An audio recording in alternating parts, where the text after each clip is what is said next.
Good evening, everyone. This is Makisha Cunningham live in the studio. We have our special guest here on tonight, Ishmael Nelson, a.k.a. Dr. Foolish, from Bear Glade, Florida, by way of Fort Lauderdale. What they do? Ooh, they feel some type of way. I'm in the studio. How you doing today? I'm good. It's a pleasure to have you here on tonight with us, embracing us with your presence, your inspiration, your comedy. So let's just get started. How about that? Let's go. Well, I just want to just ask just a few questions about the real Ishmael. Who Ishmael is and how did Ishmael get started?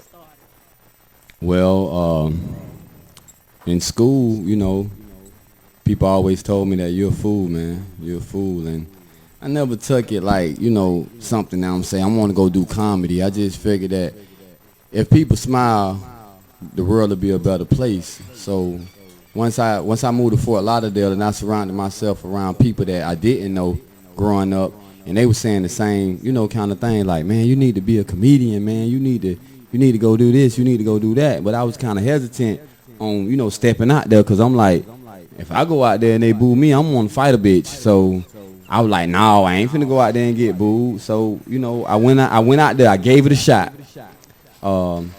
August of 2005, the first time I ever went on stage, it was at the Hard Rock Casino in Fort Lauderdale, Florida, and the rest has been history because I killed it.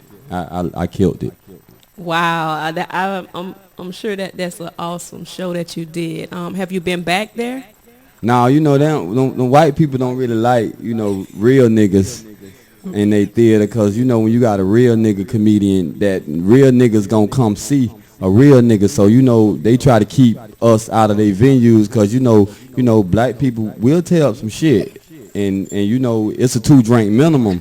And that would be the boner for niggas because, once that receipt come out there and your ass ain't really prepared for the price that's on it, then, there's a problem. So they kind of keep real niggas out of the places like the Improv. And it's kind of sad in a way, but it's a way that motivates me. Like, it's all fun and jokes while I'm saying it, but there ain't really an avenue in South Florida for black comedians to get on stage due to the fact that the white man feel like we gonna come in, we gonna ruin their theater, we ain't gonna pay our tabs. But, half of the time, they don't be wrong.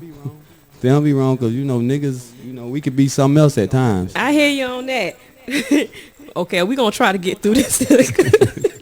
I'm already over here laughing. I got tears in my eyes. I might need a bib and a diaper by the end of the show. I got it. I got both of those in my backpack. I swear I got both of those in my backpack. Yep. Okay, how did you get the name Dr. Foolish? Once I tell it to you, it's pretty much like math. Like, people always said you were a fool-ish. Ish being my nickname. And the doctor came in I feel like I'm therapeutic to the game. People need to laugh. So, this is what the doctor ordered. So you're a fool-ish. Ish being the first 3 letters of my first name. Collaborating with being a fool. So I think it all worked this way out with the good grace of God. Dr. Foolish. I mean, you hear that name anywhere in the country. You might not know me, but that name alone will make you want to say, I'm going to go see this dude, Dr. Foolish. So it's all a part of me marketing myself. It's a part of me actually, doing what I do because, once I'm out there, once I got that mic in front of me, ain't no telling what I'm going to say. And I tell people, don't judge me. I ain't a motivational speaker. I ain't a pastor. I'm a comedian. I'm going to make you laugh your ass off if I can't do nothing else. You rely on your pastor to motivate you. You rely on your parents to tell you to say no to drugs. But I can't say no to drugs because my mama ain't raised no quitter. And I'm just figuring if I just keep at it and keep doing what I'm doing, then I'm going to be all right. You feel me? And I just want y'all to know that he actually have on a doctor's jacket. Yo, when white people see me in the mall, they don't know what I am. They stop me all the time. I left my stethoscope by accident. Normally I have the stethoscope on. You know, when they do ask me in places like the mall, you know, are you really a doctor? You know, I'm gonna tell them the most believable thing that I can make them believe. I can't say I'm an OBGYN. I can't say I'm a chiropractor. I can't say I'm a cardiologist. But I bet you I can make a bitch think I'm a dermatologist. Here it is, this motherfucking skin is. Fuck what you heard. I'm in this bitch. Wait, I want to go back. What you call it? What you call it? A stethoscope? Stethoscope. A stethoscope. Did I say it wrong? We gonna let you be Dr. Foolish. Okay then. I've been saying that shit this long, and I've been fucking it up. Yes, you have. What is it called? It's a stethoscope. Well, fuck it. A nigga know what I was talking about. That's why they ain't letting my black ass back in places like that, because I say real nigga shit, like what I just said. And real niggas like real niggas when they do real nigga shit. So, I mean, I'm sorry for mispronouncing that motherfucker, but thank you, Jesus, for spell check. Okay. Come on back now. How do you come up with your jokes? I mean, so far it seems like they're just natural. Like, you really have a gift. You know what? I'll be a fool not to say God. I'll be a fool, man. I mean, most of the times, I laugh at myself. So when I'm posting that stuff on Facebook and when I'm writing it down to perform at a show, I even ask myself sometimes after the show, like, you really are a fucking fool. And, I mean, I just thank God for this gift because, I mean, it's a gift that ain't too many people blessed with. And I'm thinking that I'm blessed with one of the most, I don't know, it's an overwhelming gift to be able to make people smile. And I often really like to reflect back to the Bible when it says that God gives us many gifts and talents, but for you, he stirred up your gift because you have a unique, I call it, that's the term I like to use for you. You have a unique way of making people laugh. Like, you can reach the unusual people throughout the day. And I know sometimes for myself, I can go on Facebook and see some of the things that you're posting, and in that moment, it changes my mindset of how I may be thinking throughout the day, whether I feel like I'm being stressed out or depressed or sad or just having an overwhelming moment. So I say that you have a unique way of making people laugh, and that's a gift that God really stirred up in you, and I appreciate you for allowing him to order your steps. And long as you keep him first in everything that you do, which you are, and I know you're planning to do in the near future, there's no way that anybody can stop you. So when you said earlier how they didn't want you to back at the hard rock, okay, and Exactly. That's exactly how I look at it. I mean, because if you want to state the facts, then if you're going to look at the state of Florida and you look at all the comedians, all the entertainers, not even Florida, the South period, like, who hotter than me? I mean, and I ain't boasting or bragging, but I came from a community where there's nothing. I mean, I want to change people's perception when they hear Belgrade. When I travel around the country doing these shows and I let people know where I'm from, the first thing they say, that's where all the football players from. Right. And I stop them in their tracks and say, no, that's where Dr. Foolish from. Right. Because there's more to it than catching the football than and making money and not doing what you need to do for your community. And, you know, I ain't trying to throw nobody under the bus or anything, but, I mean, come on, it is what it is. I don't do this just for me. I do this for my community. Every time I step on that stage, I represent not me, not my family, but where I'm from. And that'll never die in me. You know, some people get it and they move over to the Palm Beaches and the Gardens and the Jupiters and the Wellingtons and then they forget where they came from. But, I mean, I can't forget where I came from. I'm from the muck. And I've been trying to get this shit out my fingernails for about 10 years, and I can't. So, I mean, it's in me. That let me know it's in me. It's in you. That's not going anywhere. Because come to think of it, I think I got some still in there from when my mom used to have me in the bean field. That crab meat. Oh, that's what it is? Oh, okay. I'm glad you cleared that up. Besides comedy, what else can you tell us about Ishmael, the real Ishmael, or Dr. Foolish? I mean, it's so self-explanatory. I mean, I'm me all the time. And when I found out that being me that a lot of people will still like me. And see, that's the problem in life. Like, sometimes people make changes for the wrong reasons, or people try to satisfy other people and not be something that they really are. Like, this is me. I'm a fool all the time. But I let people know, don't get it twisted because I'm telling jokes and you see these videos and stuff. You can't tell me anything because, for one, I'm a nigga and I done seen it all. I done heard it all. And I know you being a nigga, you done heard it all too. So I'm just saying, like, if you're going to come at me correct. Because, you know, ignorance is contagious. Yes, so you say some ignorant shit to me, you going to get some ignorant shit back.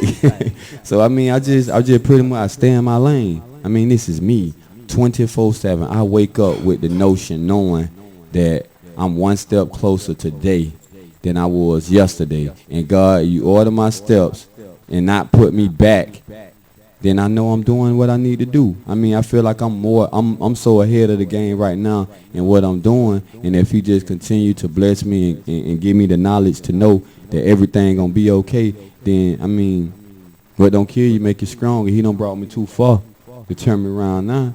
So, I mean, it is what it is. And I don't think he's going to turn you around because there's somebody that needs to see you and hear you that have not even crossed your path yet. So just keep your head up and keep pressing towards the mark, which is God, and just keep him first in everything. I say that through everything that I've gone through and doing in the presence. I keep God first in everything.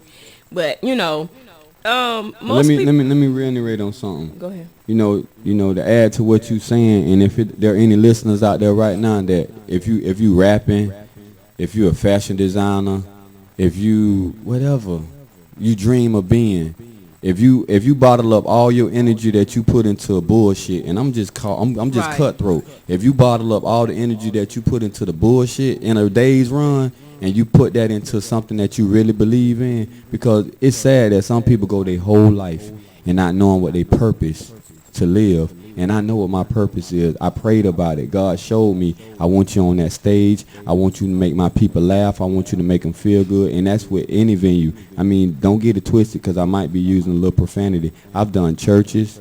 I've done graduation parties. I've done recreation centers with kids. I've done step shows.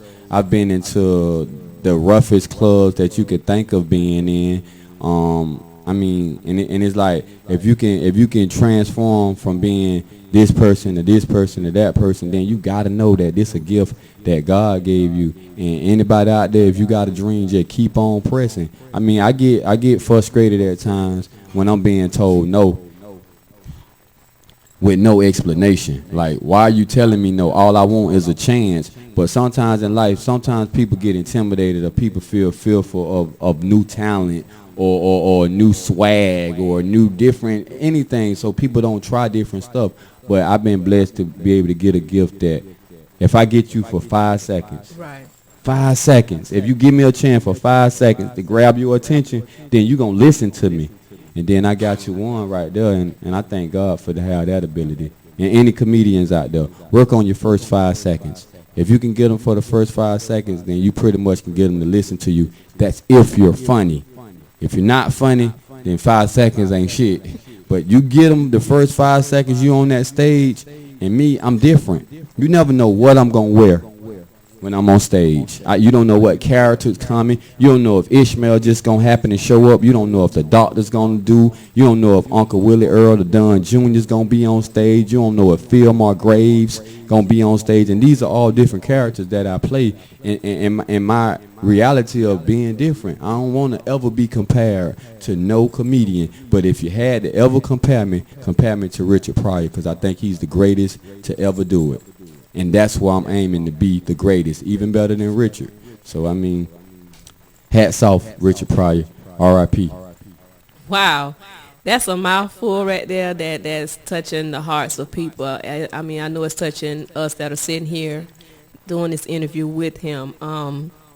Like he said, just keep going forth and no matter what, just allow God to anoint the gift, because just to have gifts is a privilege. But when he anoints the gift, and if God have told you in your personal time with him and in your prayer closet that's what he called you to do, then that's what you do. You go forth. And it's so funny you touched on something that I just had to look over at Kingpin just now, because we was just talking about this, and this is actually in one of my my second interview of who you are. People don't know who they are. Still today, people don't know their purpose for being here.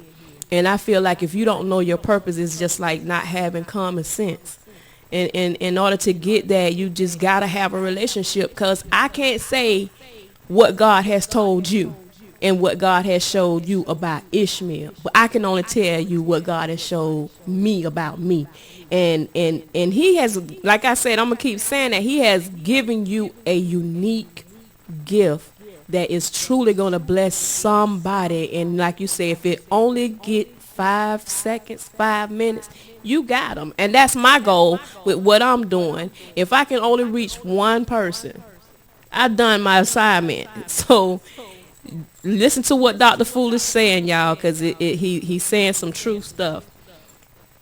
And adding that into my comedy sketch, that when I first got into the game, I thought making people laugh would be so easy, and I kind of like, I wouldn't say hurt myself, but I wasn't being real to myself. I got the laughs, but I wasn't comfortable, because I'm my worst critic. I'm gonna say it ain't funny before I even say it, so I ain't finna go out there and embarrass myself or just take a chance, because one sour apple can mess it up, for the whole show. Like, people won't remember that you killed it, but they'll remember that something you said that was probably so offensive or so, degrading or whatever. So I find myself working on my creative nature, and that comes in with me being I was a scholar in school. I made great grades. Yes, I didn't want to get an ass whipping, for one. Right. And secondly, it wasn't cool to be dumb when I was in school. I can't speak for these kids now, and I tell them all the time, man, you can still be cool and be smart, because if you're ever around people and they're having a conversation and you don't even know what they talking about, but they speak in English, you dumb as a motherfucker.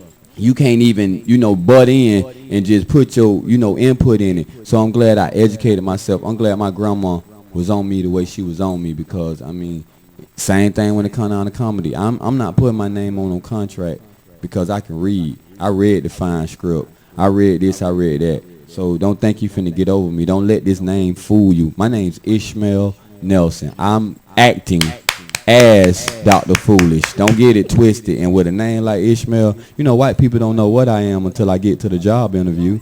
I could have been Arab, I could have been Spanish, Right. I could have been God knows what, but I couldn't have been a nigga with a name like Ishmael.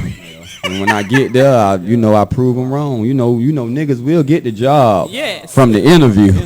But boy, a couple of weeks after being on that motherfucker, we don't change. It can be a job as simple as McDonald's. We'll be in that bitch frying fries, mopping and flow, and flipping burgers at the same time during that first week. But after that second week, we don't caught the hanger things on the job. We be like, man, fuck them French fries, man. I'm speaking some real shit, man, for real, man. Black people, we want to be the manager tomorrow. We don't want to put in on time. Tomorrow. Yeah, to be something. And I'm saying I'm putting in the time. I've been at this since 2005, and I stopped. I opened up my own business. You say you want me to be the real Ishmael. I'm gonna keep it real. I opened up my own business, and I began to make money, and I became financially stable. And I kind of got sidetracking onto like what really got me this business, and that was doing comedy in the first place. So I'm like, man, I ain't got to go out and make people laugh if I can make my own money, here with my business. I own Glitz and Glamour. For those of you that don't know, it's a fashion apparel store located in Belgrade, Florida. We got all the latest trends for women, accessories, purses, jewelry. I got to give a shout out to my shop. Yeah, Glitz and Glamour. We in this bitch. And I started making money, and July the 29th, it was a very emotional day for me. I lost my grandmother, and my grandma told me, go make the world smile. That's the last conversation I had with my grandma. This was July the 27th. So I can remember the last things that my grandmother told me while she was living was go make the world smile. And I was on my way to a dog show in Miramar, And my mom called me and said, I think you need to come to the hospital. She's about to leave us. My mom being in the medical field, she you know, she's aware of, you know, things like, you know, that I wasn't aware of with my grandmother. And once my grandmother got in the hospital, I asked my mom, and I was like, Mom, is she gonna make it? And my mom was honest with me. She said if she did, it would be a miracle. And from those 3 days after my mom told me that, I cried every day. So when that time came, I was strong enough to not say I didn't cry, but I was able to accept that she was in a better place. And I didn't want to see her laying in the hospital with all those needles and those machines and stuff hooked up to her, because that ain't the grandma that I knew, you know. And I knew she was going to heaven, so that made me even, you know, get through it even better. Like, you know, I mean, this is a wicked world we living in today, man. I mean, I know a lot of people that probably say they probably wish they were dead, but they probably wish that for the wrong reasons. Right. But God called her home, and I was happy. And I mean, it's a place I didn't mention that I've done a comedy show at, because it's that magnitude of me doing the show. I did a comedy show at my grandma's funeral. You can laugh if you want to. When it was time to do the reflections, you know, as a grandson, it said Dr. Foolish on the program. And I went up in front of my family at a time like that, when we just lost Big Mama. We called her my dear, when we lost my grandmother. And I had the church in tears. And it wasn't tears of, you know, sadness. They was crying because I went up there and I acted a damn fool at my grandmother's funeral, and I could have sworn I looked over. I can't make this up. Right. I could have sworn I looked over, and I seen her smile.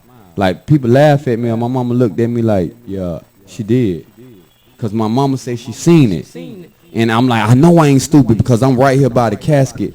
And I'm saying, you know, all the stuff that my grandma, you know, taught me through as a child, because my grandmother raised me.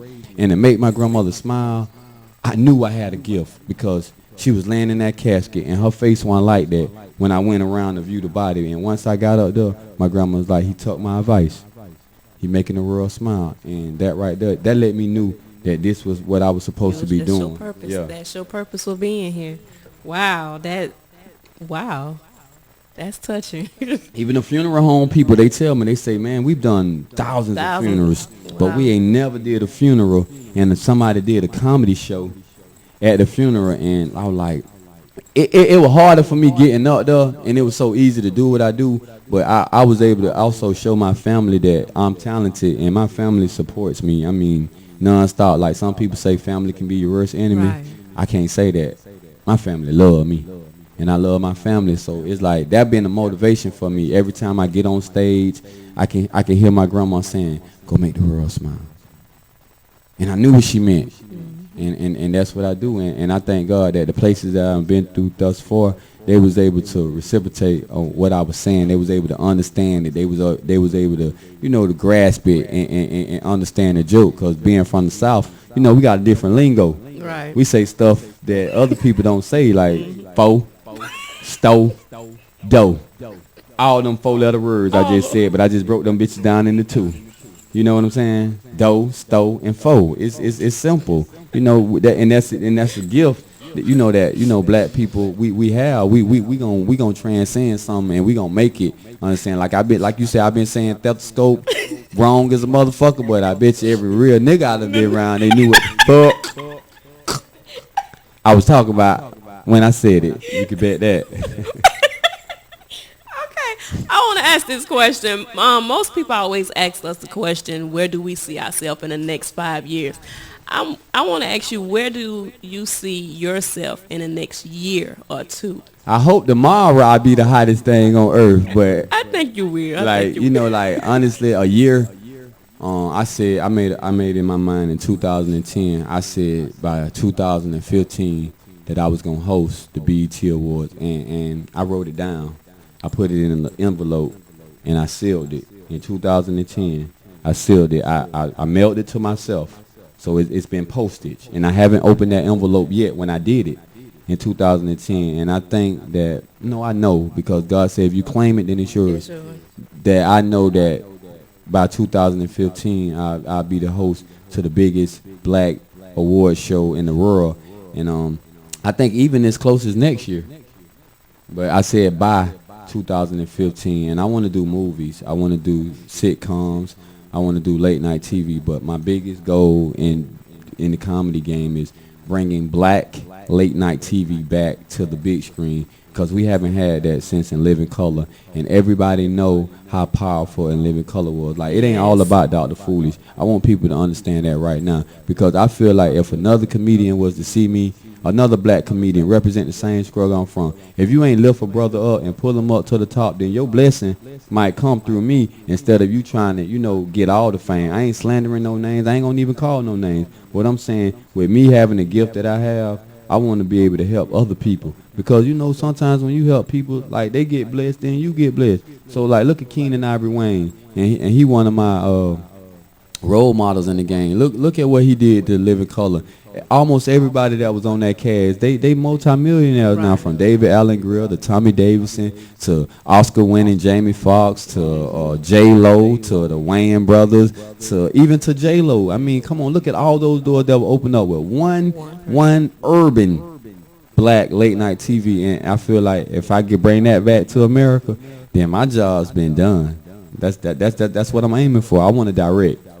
I don't always got to be on the scene, but I know I probably got to do what I got to do to get to where I'm trying to get at. But once I'm there, I'm gonna be straight. I mean, I guess I could have played for the Miami Heat. Yeah, right. And I ain't never had to get in the game. I'd have been cool like a motherfucker. I'd have been the freshest nigga on the sideline. I'm talking about our money suits. I'm talking about this nigga like Hun LeBron. That go to seat, nigga. This bitch warm. I ain't never got in. And if I did have on a jersey, I wouldn't give a fuck if they ain't never tell me to get in the game. You know why? Because, bitch, I got a contract. What you doing, motherfucker? Some people try to prove stuff to other people. But, like, I was at the All-Star game in Orlando last year. And I got this thing about, when I meet people, I mean, I want you to know who I am when you see me. I mean, I'm sorry you didn't know who Dr. Foolish was, but if you didn't happen to know who I was and you asked me some shit, I'm going to say whatever came to my head. It was some girls, and they asked me. I looked like a basketball player at the time. For those that don't know me, I'm about 5'11", about 165 pounds. I ain't the biggest nigga in the world, but I do a lot of push-ups. You feel me? And, with me doing the little push-ups, the wife beaters came back in style. The little Wiz Khalifa shit. And I had on one of them, and my arms was looking kind of bulky, and I got a couple of tattoos and shit. And when I got out the truck, I was driving a big truck. Like I said, I'm 5'11", 165 pounds. I was driving a Silverado. I ain't got no business driving no motherfucking Silverado. But if I was in the NBA, then I could have been driving a Silverado. So when I got out and went into the mall, it was some girls. They was like, "Oh my God, don't you play basketball?" And I was like, "Yeah." I don't know why I lied. Being a comedian would have been good enough, but I said, "Yeah, I played." And they asked me, "What team do you play for?" And I was like, "Oh, I play for the Denver Nuggets." I tried to say a team that I don't think nobody know but Carmelo Anthony, and he had left the team and went to the Knicks. So I'm thinking if I say I play for the Denver Nuggets, then I'm going to get these bitches that I play for the Nuggets. And what fucked me up when they said, "Oh, we're from Colorado." Oh, my God. That's when the comedian kicked in, and I was like, "Yeah." And the girl was like, "We like the Nuggets. We don't never see you in the game." I said, "Bitch, I ain't said I play. I said I was on the team. I practice harder than a motherfucker. Don't judge me. I got a contract. Bitch, what you up here in Orlando doing if you stay in Colorado? You doing the same thing I'm doing. Bitch, we both trying to come up. So if we just do this shit together, then I think we both gonna be all right. Just don't judge me."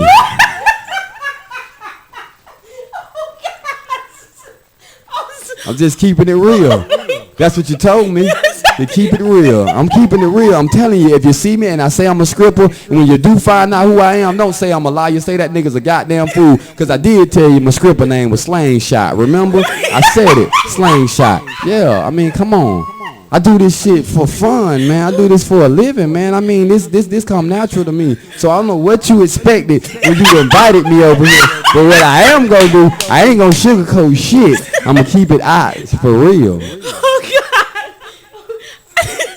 Real.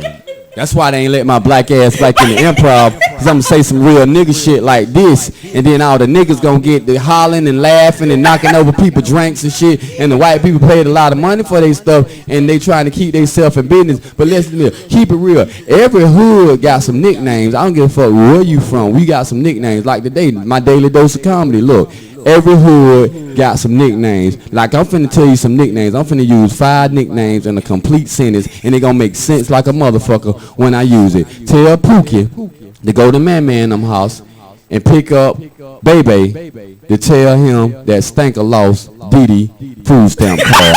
It made sense like a motherfucker. If you didn't get it, I'm sorry. That's some real nigga shit right there. Just keeping it real. For real. Fuck what you heard. I don't know what you thought was gonna go down, but it is what the IS motherfucking is. I can't even come back off of that one. You can't keep me on the cover forever, America. I think I'm the best kept comedy secret in America. You better get with the program. I do this shit for fun. Just make sure you take care of me in the process. Oh my gosh, this is so. Oh wow. Okay. Well, I think that was like right on the money to ask you where do you see yourself in the next year or two? Because if you wrote yourself a letter and you see if I ain't like I said, if I ain't on the award show, I'm walking on the stage you gonna be there. And I'm gonna present my own self with an award. And if I do go to jail, I hope a bitch YouTube it, because when I get out, I'm gonna be the shit. You can believe that. You can believe that. I started by walking out there in the Miami Heat game during the playoffs while LeBron was shooting free throws, but I ain't want LeBron James to body slam my little bit ass out there on that basketball court. And I'm so serious about it that I talked to my mom, and I even posted it on Facebook that, look, I'm going to go to the Miami Heat game. A bitch don't want to give me a chance. I'm going to go out there right when ain't nobody noticing that a bitch going to probably run out there. And the fucked up part, it was the playoff time, and I was like, you know what? I ain't gonna do it, because if I go out there and the other team win, they gonna say that it was my fault that they ain't win. But I thought about the advantages that I had, because I was gonna be on every news channel. I was gonna be on Nickelodeon. I was gonna be on CNN. I was gonna be on CPN. I was gonna be on Telemundo.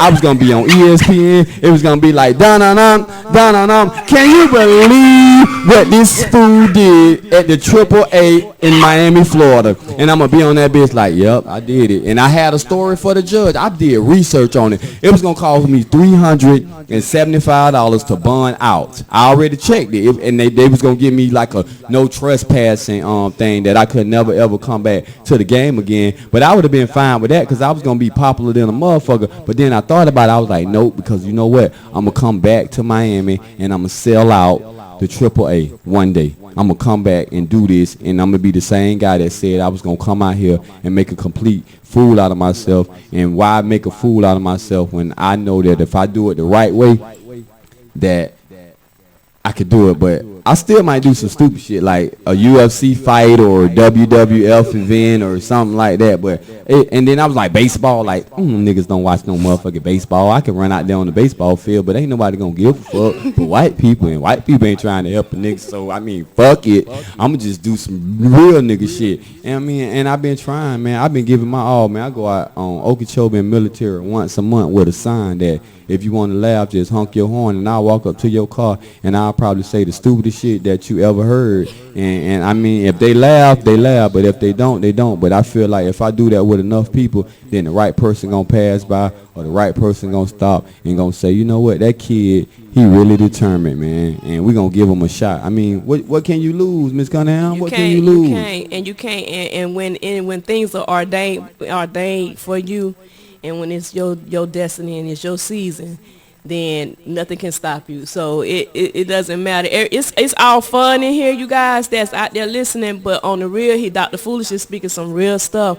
And all you can do is just support him. Like, just get on Facebook, like his posts. When he have a show that's coming up, go out and see his show, buy the tickets, do what you got to do to support him, because we all are from Bear Glade. Those of us that are sitting here in the studio, we're from Bear Glade, and all they know is them boys be chasing them rabbits, and that's how they fast on the football field. But what about our comedian?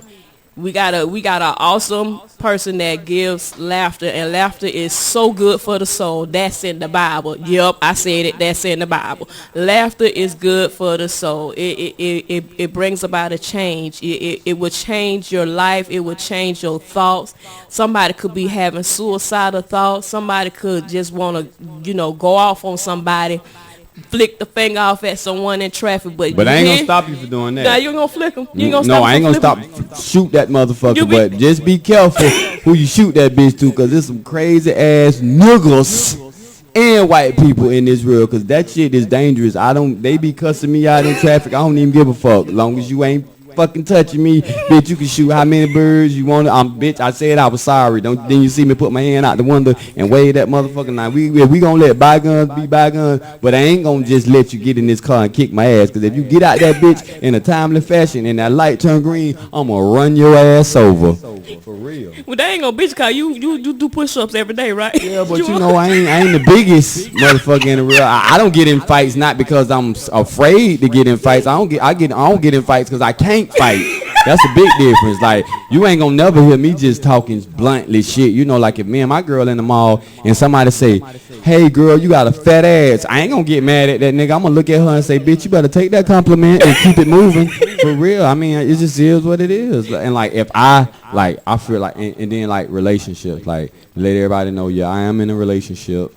You know, it could be better, but I'm in a relationship, and I tell you this: if you my friend, I can say I'm one of the most genuine people you will ever meet in your whole entire life. I mean, because I'm gonna tell it to you. Either you gonna like it or not. I mean, you gonna respect it or exit. I mean, don't ask me something if you don't want to hear the answer to it. And I don't think that's being mean. Having an honest trait in life, it could take you a long ways. You know, like if I see something I like, I'm gonna tell you I like it. If I see some fucked up shit, then if you ask me about some fucked up shit, I'm probably say some fucked up shit. It's an equation, and I just want to, you know, let people know that, you know, I'm human. I might don't say everything you want me to say, but when I say it, it's effective. And you know, the easiest part about comedy that I learned with doing my research over the past, you know, year, that real stuff is the most funniest stuff in the world. Like trying to make up something to make a person laugh. Like your everyday life activity, like you probably did like 1,200 fucked up things today, but you wasn't in that psyche that I'm in to be able to analyze that, you know, like the apple juice shit. Like if I swear I don't even know if I should be mentioning this shit on the air, but listen, I asked for some apple juice, and it wasn't even apple juice. And he said, go get him some apple juice. And she didn't even hesitate to go get the apple juice. And then I looked around, I'm like, bitch, it's that easy, apple juice? Like, I've been saying please for fucking ever, and you said apple juice, and it worked like that. So, you know, like, and fellas, if you with somebody and they love you for you, then, I mean, that's that person that you need to be with. And, you know, I don't think I'm going to lose any fans by saying that, you know, I'm in a relationship. You know, it's a lot of me to go around. You know, I'm 165 pounds, bitch. That's 365 divided by 165, multiplied by 24, divided by 7. Bitch, when you get the answer, you can holler at me. But like I was saying, it is what it is. I don't even know how I broke that equation down, but I did.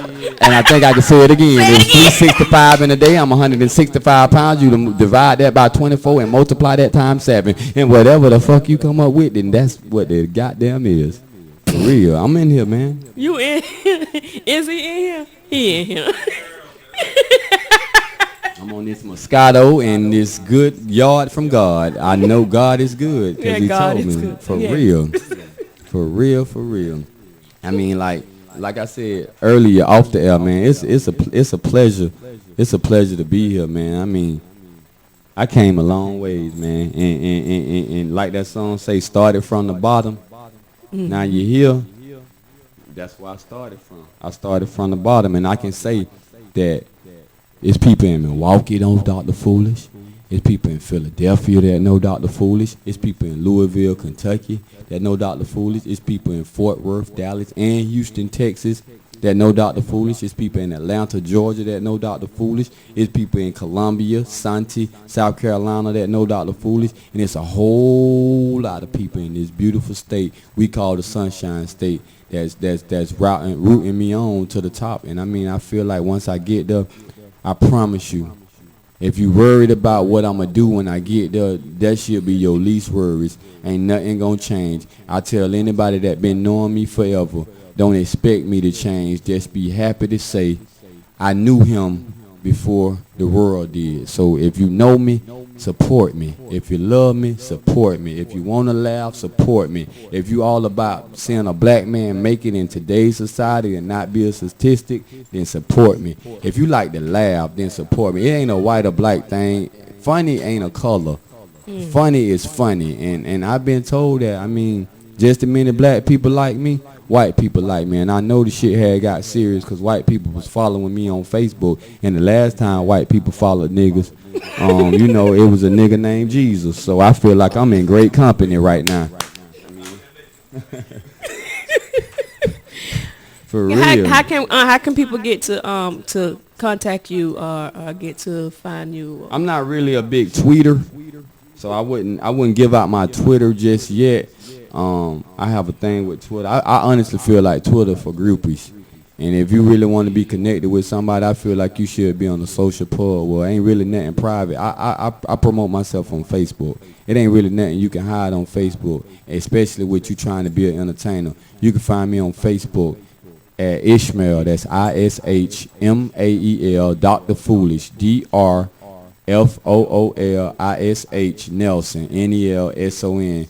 I mean, it is what it is. I mean, and Instagram, Dr. Foolish, because I be flicking it up. Because I do got one of the freshest swags you going to ever meet in the world. And that go for like J. Cole, Drake, 2 Chainz, anybody. I do my own thing. I stay in my own lane. And I put it together real nice. So, like, you can follow me on Instagram, man. I be flicking it up, man. Is there anybody you would like to give a shout out to? You can take this time and just give you a shout out. I want to give my shout out to people like you.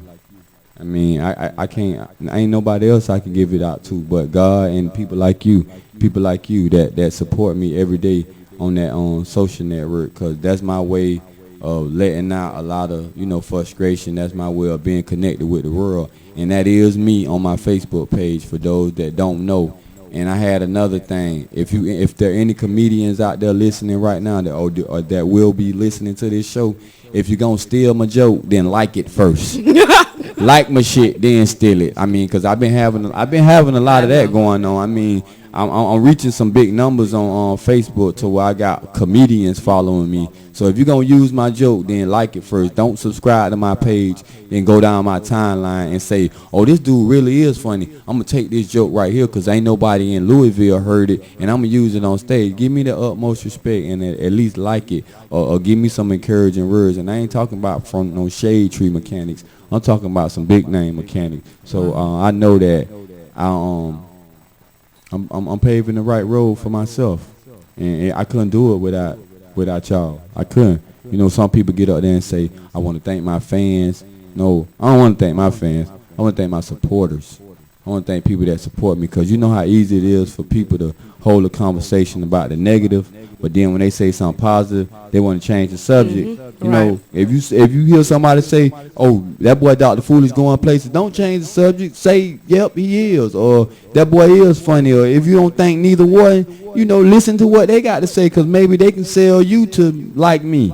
I can't do it by myself. Right. I can't do this by myself. I need people like y'all supporting me, telling people each and every day, like, if you want to laugh, if you want to feel good, then give him a shot. You might not like everything he say, but I'm bet you in a day's run, he going to say 2 or 3 things that going to make you bust out laughing. And I really appreciate the being invited, man. I really appreciate it.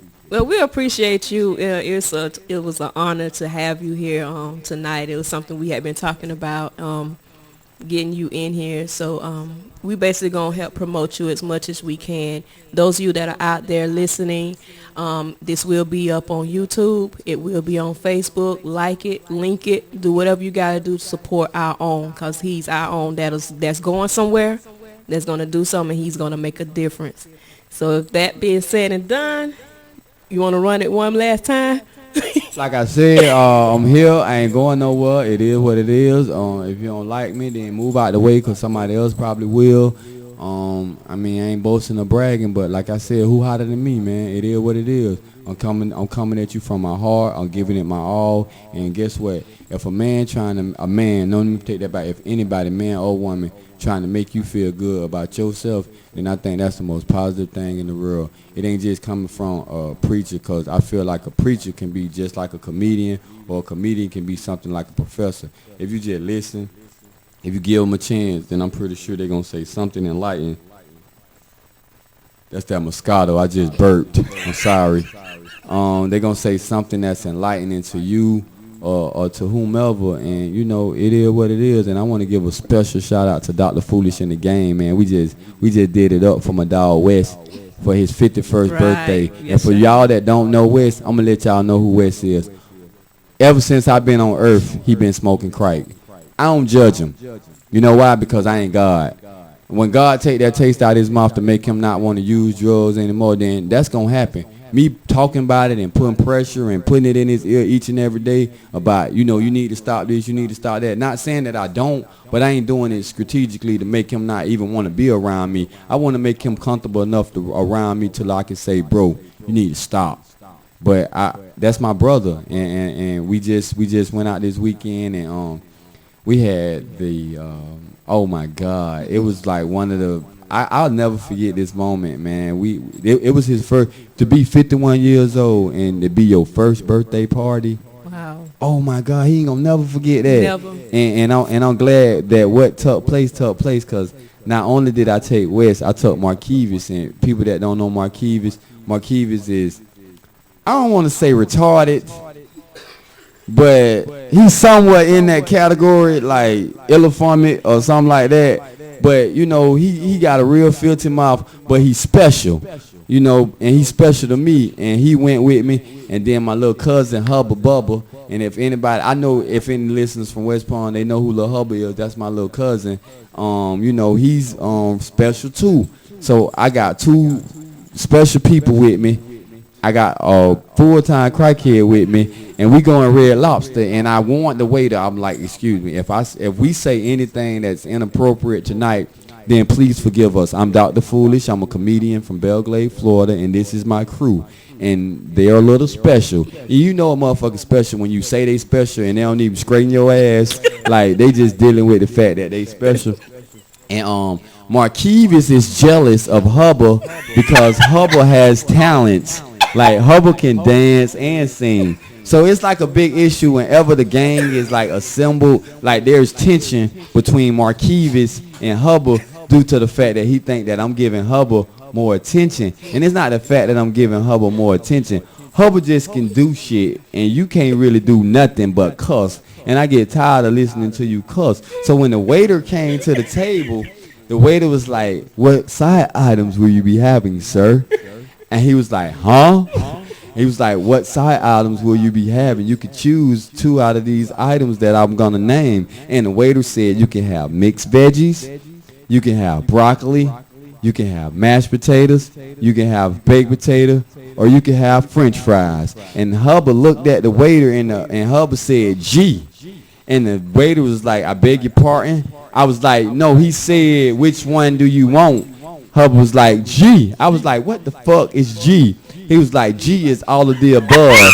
I was like, "Nigga, I ain't rich yet, nigga. I can't pay for all this shit. Like, let him get french fries." Yeah, he like french fries. And Markevis was at the other end trying to act like he was lesser retarded than Hubba. And he gonna tell my, "Look at here, dumbass. He don't even know what to order." And I'm like, "Man, stop cussing," because he was like cussing real loud. And then he was like, "I got to go to the bathroom." And like, Markevis is like 26. So I ain't got to go to the bathroom with him. Like I said, they retarded, but they got sense, like, in a sense. And he went to the bathroom. That was his 4th time, like, going to the bathroom in like 20 minutes. I don't know, was he like infatuated with the fact that, you know, they had the little running water and the little soap, and they had the guy in the bathroom that to give you like peppermints and shit like that. Maybe but I ain't got to go behind him because he's 26 years old. I don't give a fuck because they had a handicap sticker that I could have used to park in the front of the restaurant. He a grown ass man, and he with me, and he promised me he was gonna be on his best behavior when we went into Red Lobster. And when he come back out of the bathroom, I'm trying to explain this so that the listeners can understand what I'm saying. Marquise is about 5'8". He's about 5'8", and he had on one of them USPA shirts, and them shirts be like extra long, and he kind of like big in weight, so it was like a 5X long shirt. And when he came out of the restroom, like I said, he's about 5'8", but when he came out of the restroom, he was like 5'5.5". He had like put the shirt like over his pants, and he had stooped down a little bit because he didn't want me to see what I seen when he pulled the chair from under the table. Now, either you was mad because I just cussed you out for calling Hubba dumb when he was ordering his food, and you done pissed on yourself when you done went in the bathroom, but don't come back to the table acting like I ain't gonna say shit when I see this big ass piss stain on your pants. And when he pulled the chair under the table to sit down, I seen the piss stain like on his jeans, but he was like, bitch, you don't know what you talk about. This happened when I was washing my hands. And I was like, okay, that's cool. We ain't even talk about the piss no more tonight. But what happened today, like I said, this happened on Saturday. And Sunday, I went a whole day. I didn't go anywhere. So my car just had been sitting in the parking lot. And we had, I just chilled that whole day because I got home like kind of late that night because, like I said, I had 2 Down syndrome kids with me and I had a full-time crackhead. So I was fucking exhausted from Saturday. So I woke up about 3 that afternoon the next day because taking retarded kids, let me take that back, taking artistic kids out on a date is some big shit. Like, I was out of number. I should have had some more adults with me when I was there, but I didn't because I felt like I could handle this shit because they really my friends, but they fucked up in the head. But I don't got no problem with that because I ain't God. I can't judge them. I'm going to do stuff for them that other people ain't going to do for them. But I bit off more than I could chew. Like I said, I had 2 autistic kids and a full-time crackhead. And I got up to get in my car, and it was a smell in my car. Like I said, I had 2 autistic kids and a full-time crackhead. And my car smelled like Wes. And like, I'm not talking bad about him, but he got like a different kind of smell to his ass. Like, you know that smell when you smell and the first thing you can think of is like, God damn, this nigga stink as a motherfucker. But it's like, it ain't funk, but it's more like just stink. And I smelled it, and I'm looking in my car like, is this bitch still in my car? I know I dropped them off Saturday, so I went and got my car detailed. They cleaned my shit. I got bumper to bumper. Now the scent on left the passenger seat. Now it's in the back seat, and I'm looking under the seat for this motherfucking smell, but I can't find this bitch nowhere. And when I got to the shop today, ladies and gentlemen, listeners out there in the radio world, when I got to my shop today, I opened my trunk because I had to get something out my trunk. And guess what I found? Them dirty ass clothes that Wes had on before we went and bought clothes to wear to go out. And I know they was funkified because he didn't bathe his ass when we went in the store to buy the clothes. He just put on the new clothes and put the old clothes in the bag. It was a funky ass LeBron James jersey.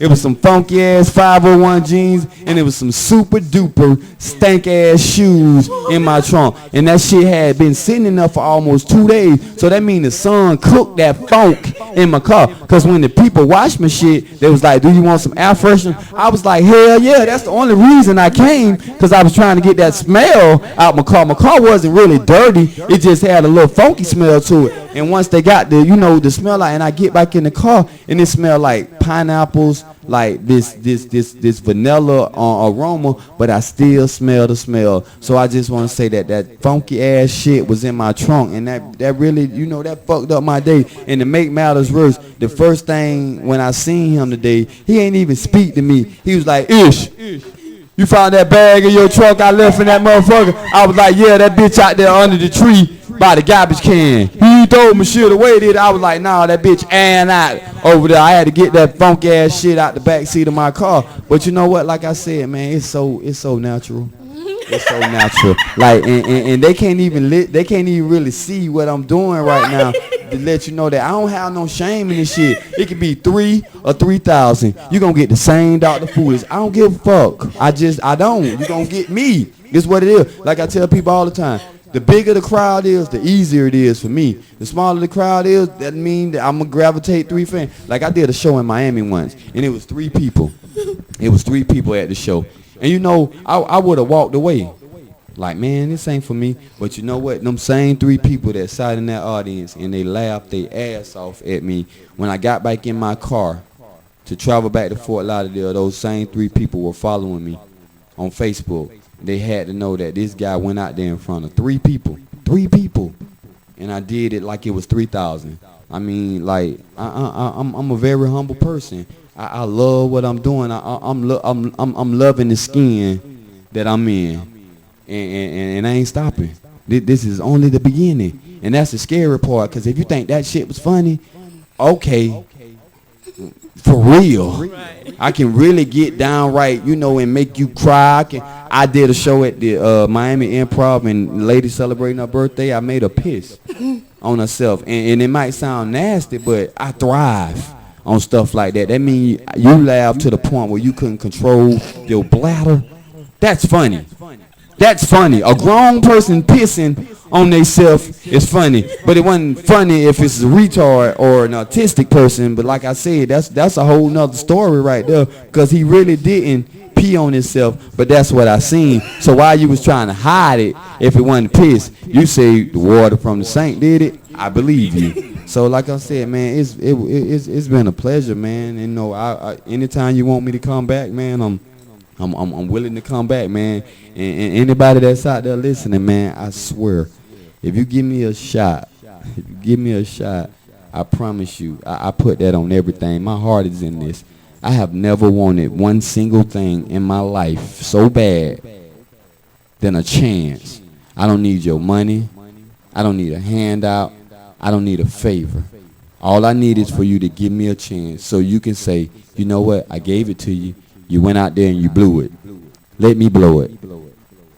And I think that's what's scaring a lot of people, that they know, they see the passion, they hear it, that this dude ain't gonna blow it. This dude gonna go out there and the people gonna love him. Because where I'm from, it ain't an easy thing being liked. It ain't an easy thing being loved. So if Belle Glade, Pahokee, South Bay, Clewiston, Palm Beach, Fort Lauderdale, Miami can love me, and I'm gonna go right back to my hometown and say, Belle Glade, it ain't no place like home. If those people, and I ain't talking bad, as many bad people, as many crabs that we have in the barrel that want to see you down where they at, and they lifted me up, then I know that when the world find out who I am, I ain't gonna be if I'm ready for Hollywood. Right. It's Hollywood ready for me. And that's my thing right there. I've been famous. You just didn't know me. I've been getting love my whole entire life, and now that I found out what my purpose was, we back on that again. Right. In life, and I'm gonna do what I do to make me happy. Then be happy for me, because I'm not just doing this for me.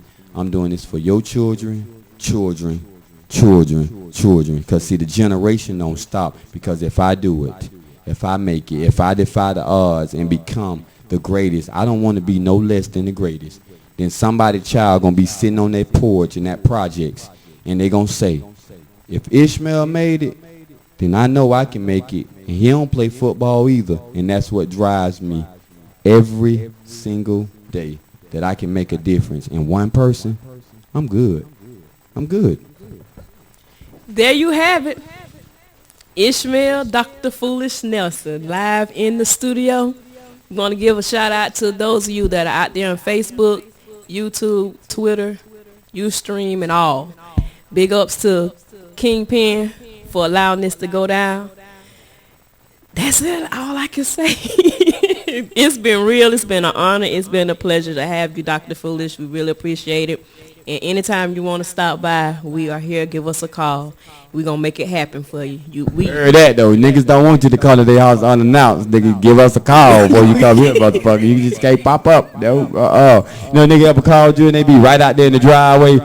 Oh, girl, I'm finna come over. Where you at? Bitch, I'm in the driveway. Oh, shit. Hey, there's a drive to try to get him. That's one thing I can say. Can't nobody just stumble up and say I was in the neighborhood. Bitch, what you doing out here? That's some real right there. I mean, yeah, y'all. I like that. I like everything, man. I mean, yeah, I like the scenery. Hell yeah. I can't wait till I can move in some shit where I can say, nigga, you just wasn't in the neighborhood. Nigga, you was looking for me. What the fuck do you want? For real. All right, God bless you. This is Queen Pen signing off. Dr. Foolish, once again, appreciate you. King Pen, appreciate you. One love. We out. Bye. Sweet.